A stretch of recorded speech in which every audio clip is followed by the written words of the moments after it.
Unbelievable bags under my eyes, lower bleph or facelift or... When I was younger, I always had deep hollows, and the purple veins also showed through my thin skin. Bags started around age 40. They swell some days more than others, but are ever present.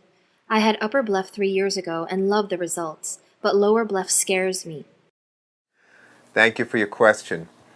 You submitted a question where you describe your eye bags as being unbelievable and that you are hesitant about pursuing lower eyelid surgery, and you are somewhat confused about the decision on whether to do a facelift or a lower lid blepharoplasty, and that the decision is a little tricky based on your own observation that when you physically lift your face that there is improvement.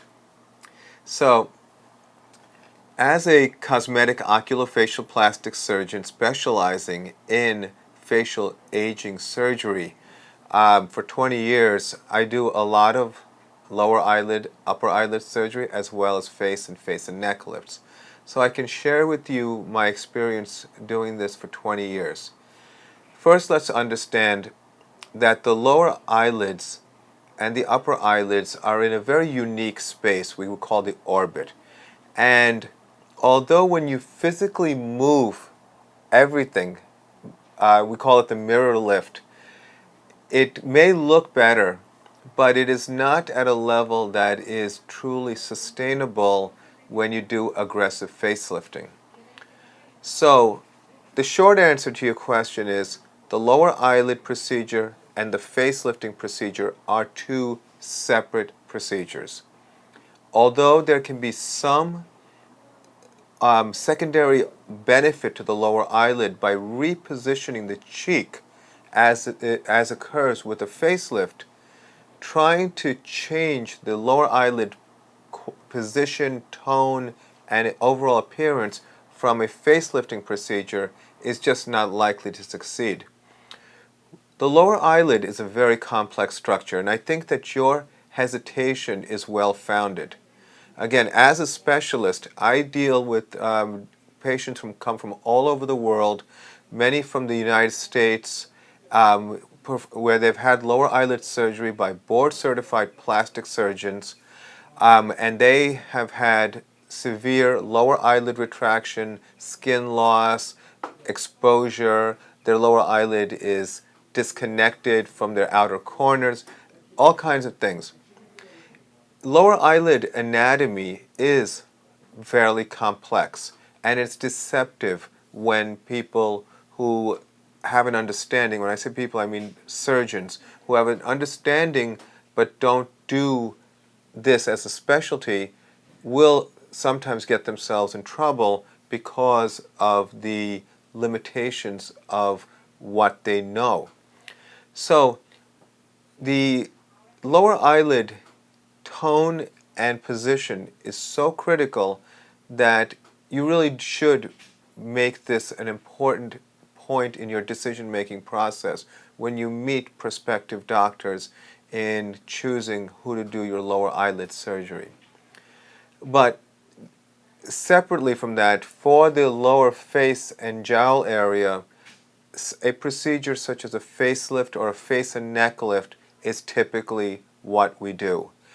And very often we'll combine the lower eyelid surgery with the face and neck lift surgery. So, that being said, when you meet with the doctor, the way to help you understand if the doctor truly has a mastery level of the lower eyelid surgery, various tests are done to check the tonicity of the lower eyelid, such as a pull test or a snap test. And with that, there are options on how to ensure that the lower eyelid position is maintained or enhanced in some cases where it's sagged significantly, doing procedures such as lateral tarsal strip.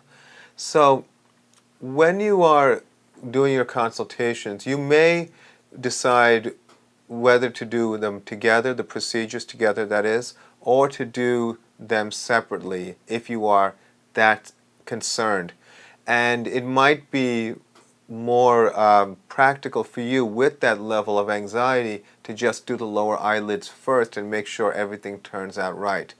In our practice, we don't use general anesthesia routinely for any procedure, so we do everything under local with light sedation. By doing that, our patients have the benefit of being able to make their decisions based on their own comfort rather than decisions where there's an incentive to do as much as you can because you're going to go under general anesthesia. So that being said, learn more about the situation you have with your lower eyelids. When you said they're really unbelievable, it might reflect the fact that there's a lot of sagging and loss of structure and quality of the position and the function of the lower eyelids. So there may be a lot more needed in order to get a nice result, and so your anxiety is probably well founded.